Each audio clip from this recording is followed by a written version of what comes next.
The metallic voice crackled through the cabin speakers with words that made 300 hearts stop beating. "This is First Officer Marcus Webb speaking from the cockpit, and I need everyone to remain calm while I ask an unusual question that has never been asked in my 15 years of flying commercial aircraft. Is there anyone aboard this flight who has actual pilot training or aviation experience of any kind? Because Captain Harrison just collapsed at the controls and I desperately need assistance up here right now." Before you watch full story, comment below from which country are you watching. Don't forget to subscribe for more amazing stories. Nobody moved in the frozen silence that followed, because commercial airline passengers do not expect their pilot to collapse at 30,000 feet above the ground, and they certainly do not expect to be asked if they can fly a Boeing 737 carrying 312 souls through darkening skies over the Rocky Mountains. The cabin had been peaceful just moments before, filled with the usual sounds of a transcontinental flight from Seattle to Chicago. The hum of engines, quiet conversations, the occasional cry of a baby, the rustle of magazines and snack wrappers. Now every eye was wide with terror, every breath held in collective panic as the reality of their situation crashed down like a physical weight pressing against their chests.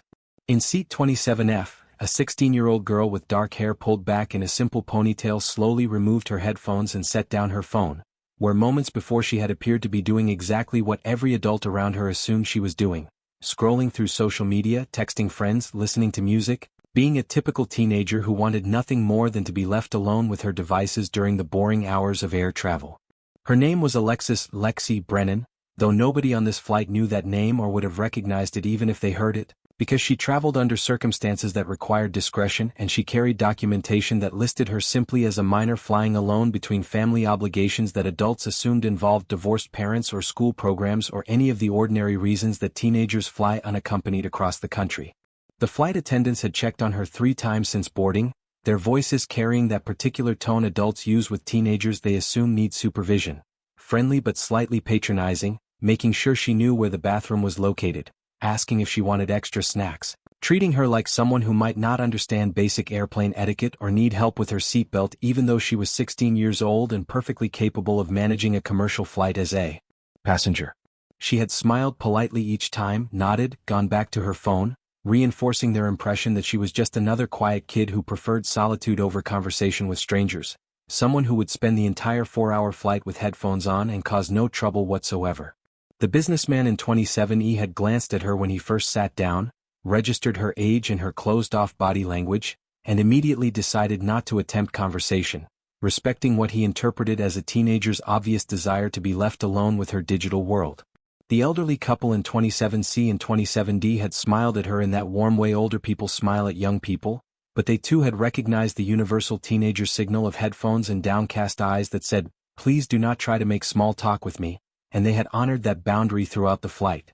The young mother across the aisle with 2 small children had been too busy managing her own family to pay attention to the solitary teenager who seemed perfectly self-sufficient and content to be invisible among the crowd of travelers.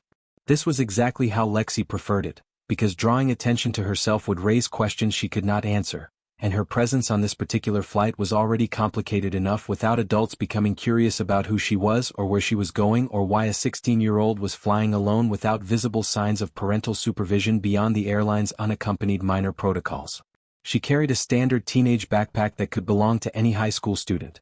Notebooks, pens, a laptop, charging cables, snacks, a water bottle, earbuds, all the normal items that would not trigger any second glances from security or fellow passengers. Nothing about her appearance suggested she was anything other than an ordinary teenager making an ordinary trip for ordinary reasons. But Lexi Brennan was not ordinary, though she had spent her entire 16 years learning how to appear exactly that way in civilian settings, because her father had taught her from early childhood that the most dangerous operators are the ones nobody notices until the moment they need to be noticed. Her father was Colonel James Reaper Brennan, United States Air Force, whose call sign was legendary in military aviation circles for reasons that were still classified at the highest levels of government security, involving combat missions and tactical achievements that would never appear in public records or history books that civilians could read.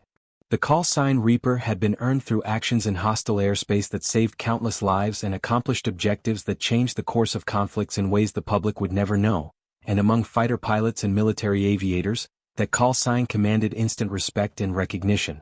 Lexi had grown up in that world, moving from one military base to another, living in housing where neighbors were other military families who understood operational security and never asked questions about fathers who disappeared for months at a time on deployments they could not discuss. She had attended schools on military bases where children of pilots and soldiers and intelligence officers learned early that some topics were never discussed outside secured spaces, where everyone understood that parents sometimes left on short notice and returned with injuries or medals or silence about where they had been. She had spent her childhood around aircraft and hangars and flight operations, absorbing knowledge that most teenagers would never encounter, watching her father and his squadron prepare for missions with precision and discipline that became as familiar to her as the sound of jet engines screaming across runways at dawn. Her father had trained her because he believed that knowledge was survival, because military families lived with risks that civilian families never faced, because he wanted his daughter to be capable of handling emergencies that would overwhelm normal teenagers who grew up without understanding how systems work and how to think clearly when everything around them is falling apart.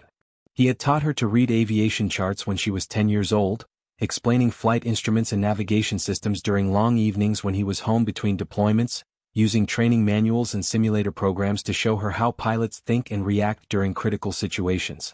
He had taken her to air shows and let her sit in cockpits and introduced her to other pilots who shared their knowledge with the understanding that Colonel Brennan's daughter was not a casual enthusiast but a serious student of aviation who absorbed information like someone preparing for something important. By the time she was 14, Lexi could read instrument panels that would look like incomprehensible collections of dials and screens to most adults, could understand radio communications between pilots and air traffic control, could explain emergency procedures and backup systems and failure protocols that commercial passengers never think about when they board flights assuming everything will work perfectly. She had studied her father's flight manuals and tactical documents with permission he granted because he trusted her discretion and wanted her educated beyond what civilian schools taught teenagers about physics and engineering and decision-making under pressure. She had learned not just the technical aspects of aviation but the psychology of it, the way pilots are trained to suppress panic and follow procedures and communicate clearly even when their aircraft is falling out of the sky and every instinct screams at them to freeze or run or give up. This knowledge was not something she advertised, because teenagers who understand complex aviation systems and military tactical operations do not fit into normal social categories, and Lexi had learned early that being different in visible ways made life harder at civilian schools where other teenagers cared about sports and dating and social media popularity rather than flight envelopes and emergency descent procedures. She had friends at various bases who understood her background because they shared similar experiences, children of military pilots and special operations personnel who grew up with knowledge that set them apart from civilian peers. But in civilian spaces, on commercial flights, in public settings where she traveled alone for reasons related to her father's assignments and her mother's work with military family support programs, she became invisible by choice, just another teenager with headphones and a phone who wanted to be left alone. The announcement from First Officer Webb had changed everything, and Lexi sat very still for perhaps 10 seconds while her mind processed the situation with training that kicked in automatically even though she had never expected to use it in exactly these circumstances. Her father had drilled into her that emergencies reveal who people really are, that crisis situations strip away all the comfortable pretenses of normal life and show whether someone has the capacity to act or whether they will freeze and become part of the problem instead of part of the solution. She could hear adults around her beginning to panic, voices rising in fear, someone crying, someone else demanding to know what was happening, the businessman beside her gripping his armrests with white knuckles while his breathing became rapid and shallow. Nobody was moving toward the cockpit, because commercial airline passengers do not volunteer to fly aircraft they are not qualified to operate, and everyone aboard assumed that the co-pilot's desperate request was essentially unanswerable, that they were all going to die because there could not possibly be anyone on this flight with the knowledge and skill to help with a situation this catastrophic. The flight attendants were trying to maintain order while clearly struggling with their own fear, moving through the cabin asking passengers to remain seated while their faces showed they understood the gravity of what was happening, that their training had not prepared them for the pilot becoming incapacitated at cruising altitude with no backup plan except hoping someone aboard had relevant experience. Lexi unbuckled her seatbelt and stood up, her movements so calm and deliberate that the businessman beside her did not immediately register what she was doing. She stepped into the aisle and began walking forward toward the cockpit, her stride steady and purposeful, and the flight attendant near the front of the cabin saw her approaching and immediately moved to intercept her with an expression that mixed concern and confusion, clearly wondering why a teenage girl was leaving her seat during an emergency announcement that had just revealed their pilot was unconscious. "Sweetie, you need to return to your seat and buckle your seatbelt," the flight attendant said, her voice strained with stress but still trying to maintain professional courtesy even though her hands were trembling. We're dealing with an emergency situation and all passengers must remain seated until we have more information about what's happening and how we're going to proceed. I heard the announcement, Lexi said quietly, her voice carrying none of the panic that filled the cabin around them. The co-pilot asked if anyone has aviation experience, and I need to speak with him immediately because I can help with this situation. And every second we waste having this conversation is a second we don't have to spare right now. The flight attendant looked at her with disbelief that was almost comical despite the circumstances, because this was clearly a 16-year-old girl, obviously a minor, someone who should not be approaching the cockpit during any circumstances and certainly not during a critical emergency when the captain was incapacitated. I appreciate that you want to help, the flight attendant said with the kind of patience adults use when humoring children who do not understand the seriousness of adult situations. But this is a very serious emergency that requires professional expertise, and I need you to return to your seat right now before I have to call for assistance to escort you back. My name is Alexis Brennan, Lexi said, her voice still calm but with an edge that made the flight attendant pause. My father is Colonel James Brennan, call sign Reaper, United States Air Force, and I have extensive aviation training that your co-pilot desperately needs right now. I understand you're following protocols for dealing with passengers during emergencies, but I'm asking you to break those protocols and let me into that cockpit before this situation gets worse, because I promise you that I know what I'm doing and I can help First Officer Webb stabilize this flight.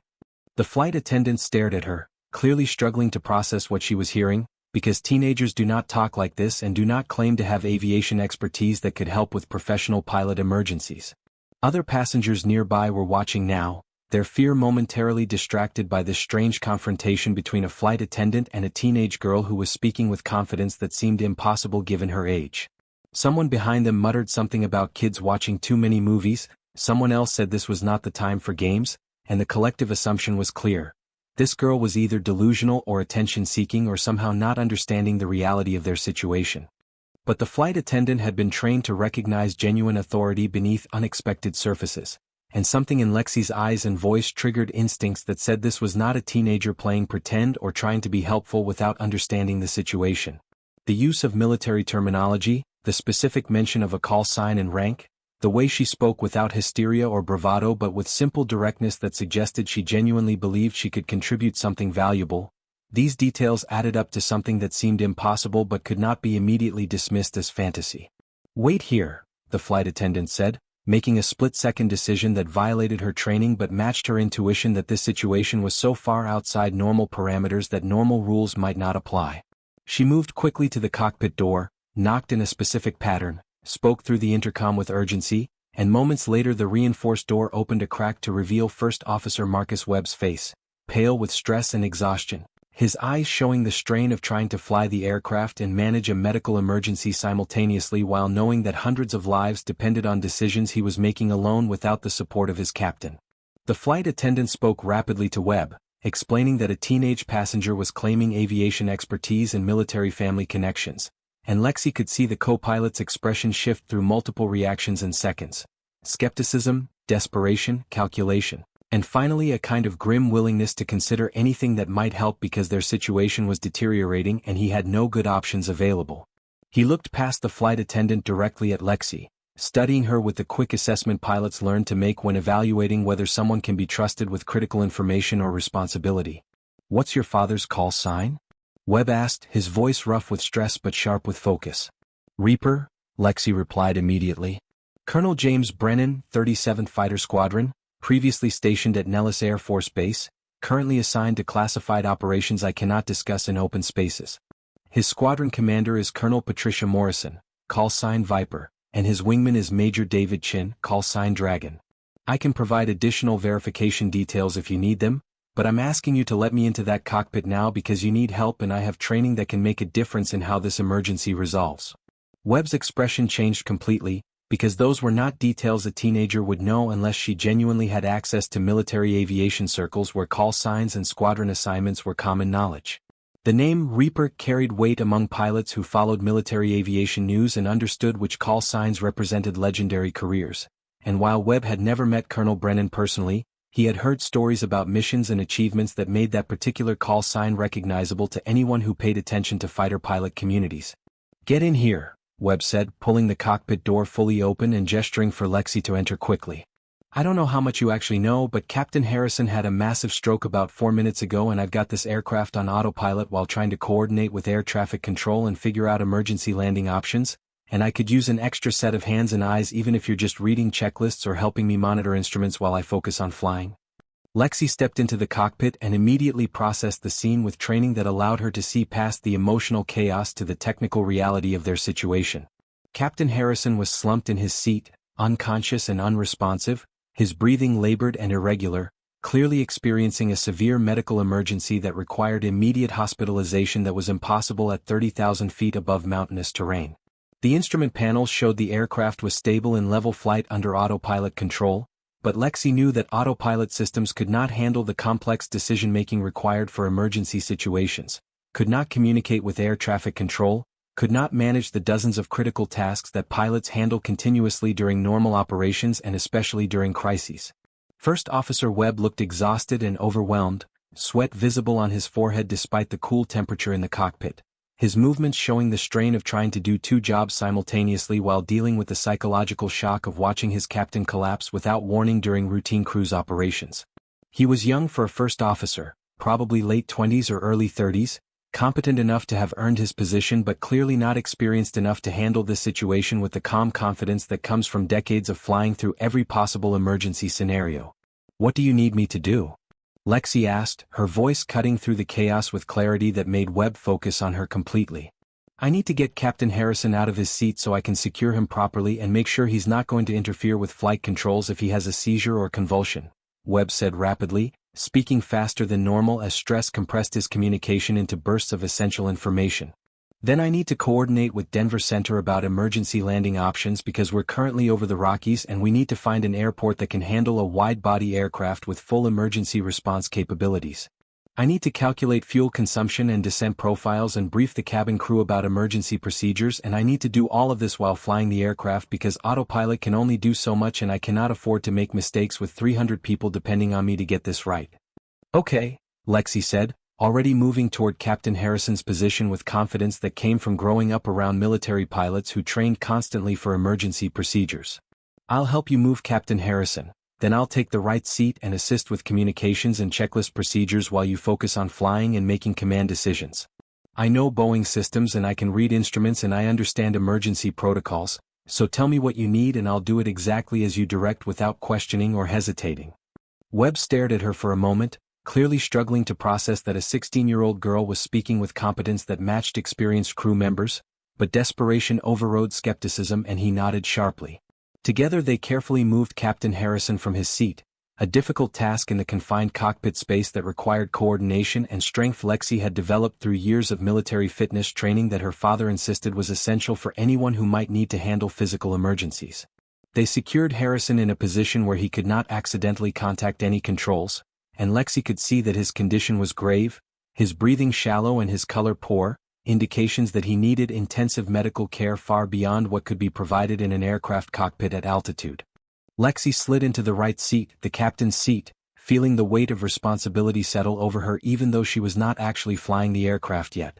The instrument panel surrounded her with information, and she processed it automatically through training that her father had drilled into her over years of study: airspeed, altitude, heading, engine parameters, fuel quantity, navigation displays, weather radar. Dozens of systems all reporting their status through digital displays and analog gauges that told the complete story of the aircraft's condition and environment. Everything showed normal operations except for the most critical system of all, the human pilots, where one was unconscious and the other was barely holding together under impossible stress. Webb returned to the left seat and immediately grabbed the radio microphone, his hand shaking slightly as he keyed the transmission. Denver Center, United 2847, we have an urgent situation here. Captain has become incapacitated due to apparent stroke, currently unconscious and unresponsive. First officer is at controls with assistance from a passenger with aviation training. We need immediate vectors to nearest suitable airport with full emergency response capabilities, and we need to begin descent as soon as possible because we're running on minimum crew and I need to get this aircraft on the ground before anything else goes wrong. The reply came back immediately, the air traffic controller's voice professionally calm but with an undercurrent of concern that showed he understood the gravity of their situation. United 2847, Denver Center copies your emergency. Understand you have pilot incapacitation and are requesting immediate diversion. Stand by while we coordinate with surrounding facilities and emergency services. Current position shows you approximately 140 miles west of Denver International. Can you maintain present altitude and heading while we work up vectors and landing clearance? Affirmative, maintaining flight level 310 and present heading, Webb replied, his training overriding his stress to deliver clear professional communication even though his hands were gripping the control yoke with tension that showed through his shoulders. We have sufficient fuel for extended holding if necessary, but I would prefer to begin descent and approach as soon as practicable because our crew situation is not stable and I want to minimize time at altitude with only one qualified pilot at the controls. Lexi was already pulling up navigation displays and calculating descent profiles, her fingers moving across screens with familiarity that came from hundreds of hours in flight simulators and training programs that her father had provided access to through military connections.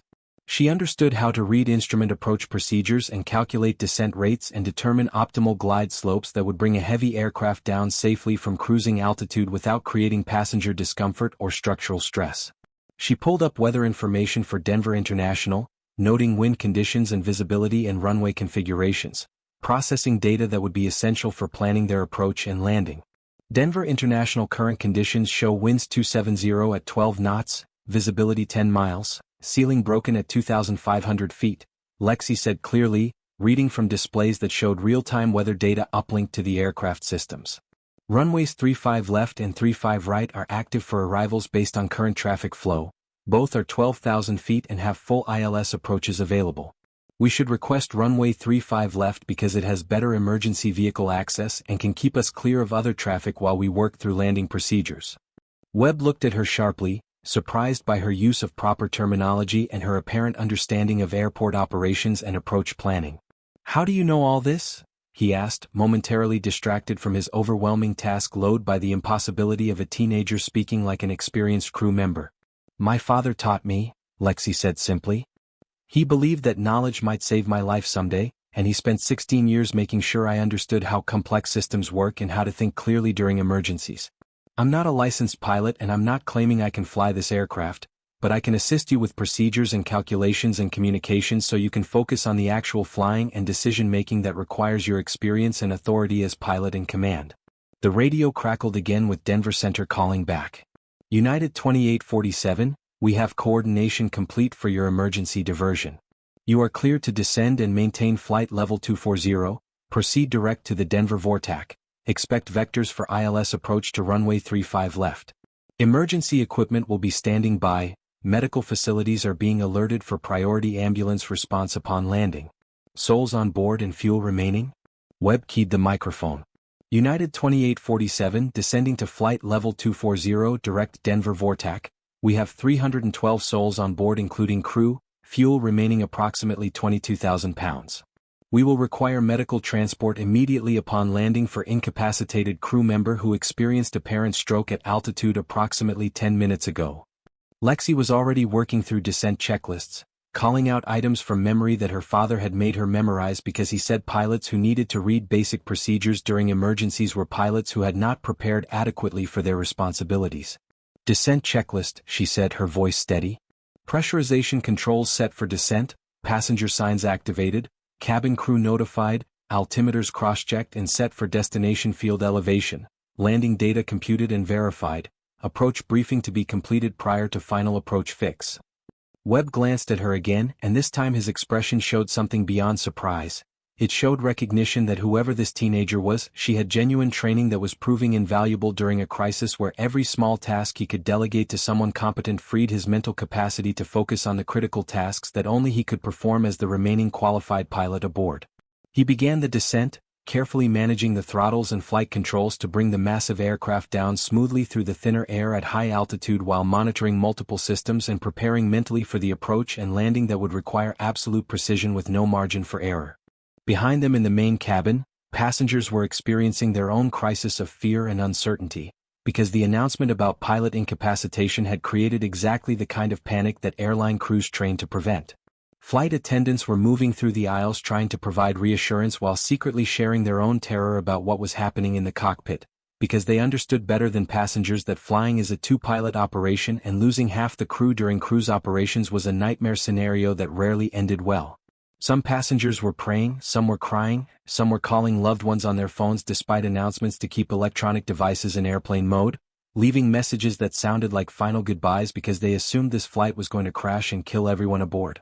In seat 27E, the businessman who had sat next to Lexi was telling other passengers that the teenage girl from his row had gone to the cockpit, and this information spread through the cabin with the speed of gossip that accompanies disaster, creating new waves of confusion and fear as people tried to understand why a child would be in the cockpit during an emergency. Some passengers assumed she was the pilot's daughter. Others worried that the co-pilot was so desperate that he was accepting help from random passengers regardless of qualifications. And everyone agreed that their situation must be far worse than they had imagined if teenagers were being recruited to help fly the aircraft. In the cockpit, Lexi and Webb were working through the complex choreography of emergency descent procedures, their coordination improving with each passing minute as Webb recognized that Lexi genuinely understood what she was doing and could be trusted with tasks that would normally require a qualified crew member. She handled radio communications while he flew, she monitored instruments while he calculated approach parameters, she pulled up procedures and checklists while he made decisions about speeds and configurations and emergency preparations. They fell into a rhythm that resembled the crew resource management that airlines train their pilots to practice, where workload is distributed according to capability and both crew members support each other through clear communication and mutual awareness of the shared goal of landing safely. United 2847, Denver Center, descend and maintain 16,000, reduce speed to 250 knots. Turn left heading 090, vector for downwind to runway 35 left. The controller's voice came through clearly, beginning the sequence of instructions that would guide them into position for landing. Descending to 16,000, reducing to 250 knots, turning left to 090, Lexi replied, handling the radio communication with practiced precision while Webb focused on executing the instructions with careful attention to airspeed and altitude control. The descent continued through multiple altitude assignments as Denver Center guided them lower and positioned them for the approach, vectoring them through airspace that was being cleared of other traffic to give the emergency aircraft priority handling. Other flights were being held or redirected to create a protected corridor for United 2847, and emergency vehicles on the ground were taking positions along runway 35 left, preparing for the possibility that the aircraft might have difficulties during landing that would require immediate response. At 10,000 feet, Webb began the final approach preparation sequence, configuring the aircraft for landing by extending flaps and landing gear, carefully managing the additional drag and changes in handling characteristics that came with extending these systems. Lexi called out each step of the landing checklist, verifying that all systems were responding normally and that they were on track for a stable approach that would bring them to the runway within the parameters that defined safe landing operations. The aircraft responded smoothly to Webb's control inputs. The autopilot now disengaged as he hand-flew the final approach with concentration that blocked out everything except the immediate task of guiding 312 people safely to the ground. United 2847, you are cleared for ILS approach runway 35 left. Contact Denver Tower on 118.3, Denver Center said, handing them off to the final controller who would clear them to land. Tower, United 2847 is with you on the ILS 35 left.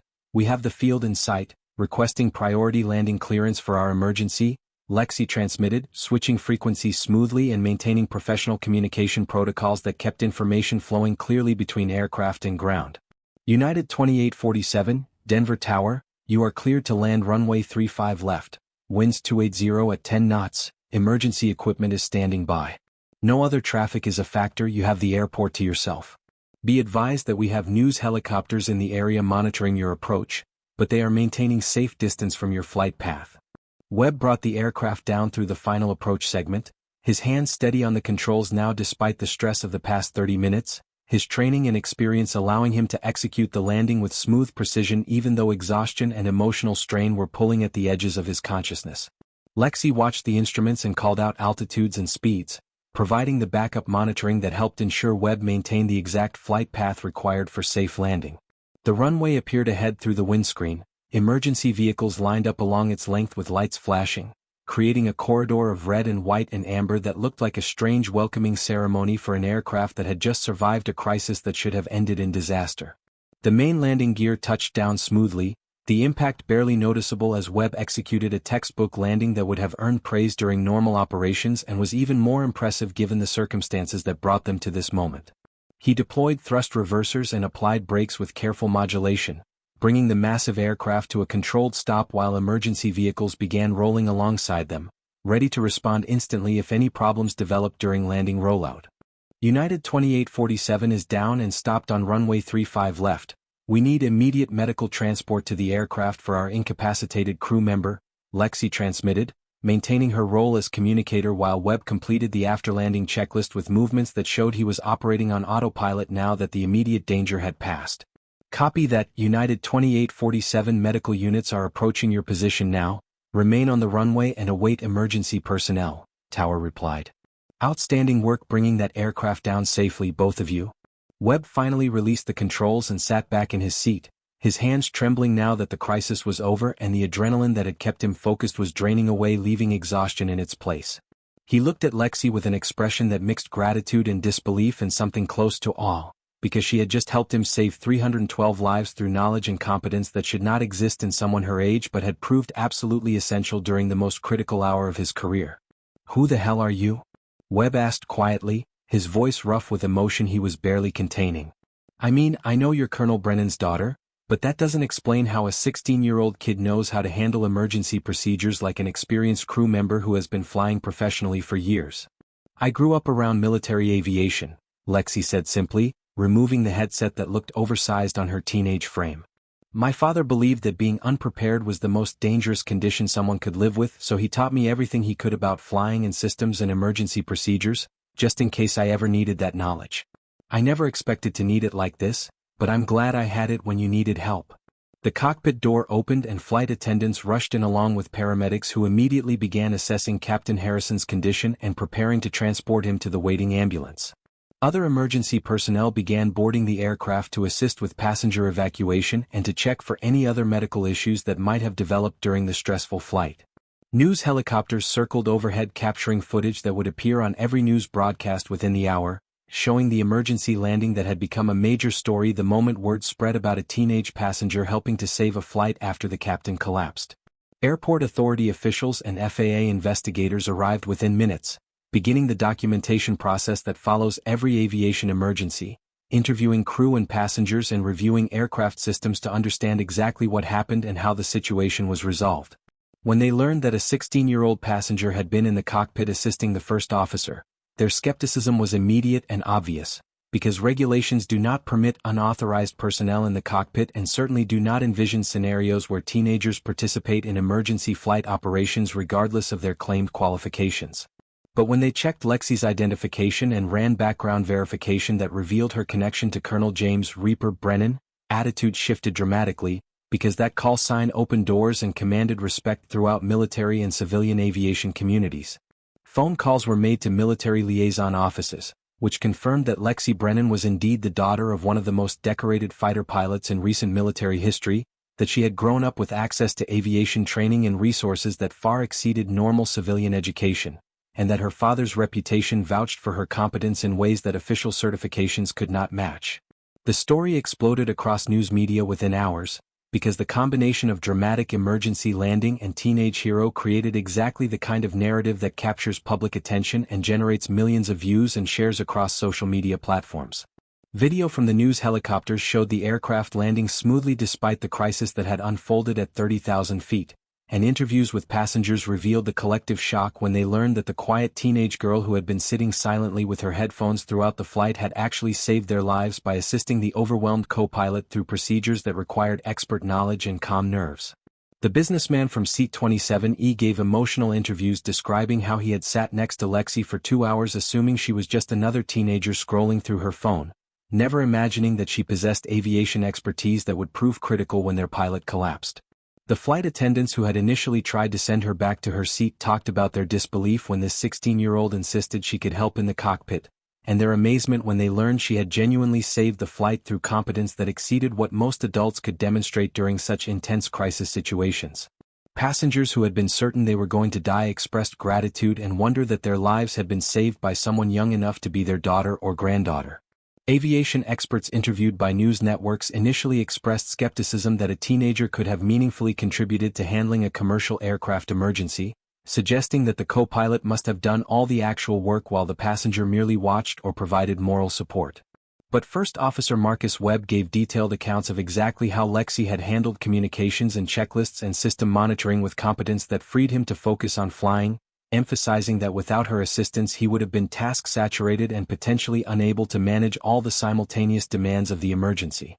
Other pilots who learned the full details of the incident acknowledged that Lexi had performed at a level equivalent to a qualified crew member, and that her training had indeed made a crucial difference in the outcome.